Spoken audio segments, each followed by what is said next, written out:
Combien souvent ce merveilleux verset, l'amour de Dieu est répandu dans nos cœurs par le Saint-Esprit qui nous a été donné, Romains 5,5, a été limité. On l'a souvent interprété ainsi.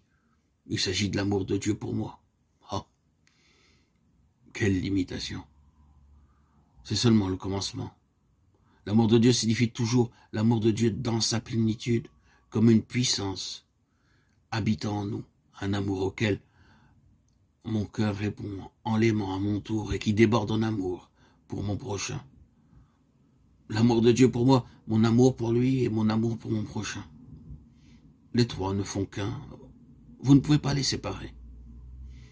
Croyez, je vous en prie, que l'amour de Dieu peut être répandu dans votre cœur et dans le mien, de telle sorte que nous puissions aimer constamment. Frères et sœurs, bien-aimés en Christ, croyez. Ah, dites-vous combien j'ai peu compris cela. Pourquoi un agneau est-il toujours doux? Parce que c'est sa nature. Est-ce que l'agneau se donne du mal pour être doux? Non. Et pourquoi? Parce qu'il est naturellement doux et gentil. Doit-il apprendre à être doux? Non. Pourquoi donc cela lui est-il si facile? Parce que c'est sa nature. Et un loup, pourquoi un loup n'a-t-il aucune peine à être cruel et à enfoncer ses crocs dans la chair du pauvre agneau ou du mouton? Parce que c'est sa nature. Il n'a pas besoin de rassembler tout son courage. La nature du loup est là. Comment donc puis-je apprendre à aimer?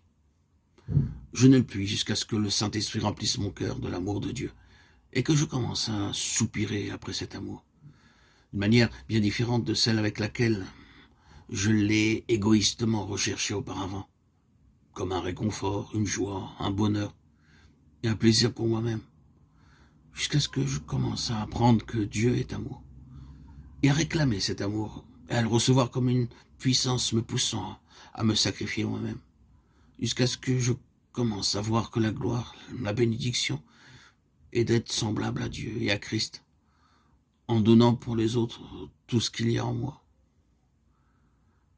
Que Dieu nous enseigne cela. Oh, quelle merveilleuse bénédiction que l'amour dont le Saint-Esprit peut faire déborder nos cœurs. Le fruit de l'Esprit, c'est l'amour.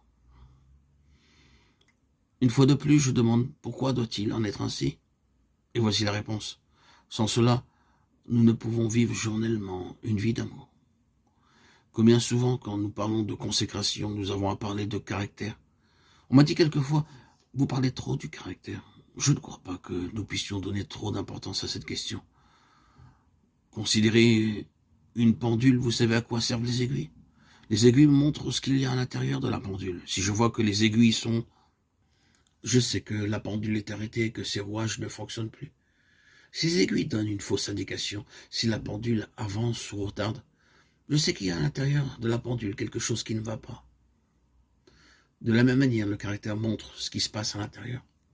Le caractère est la preuve que l'amour de Dieu remplit le cœur ou non.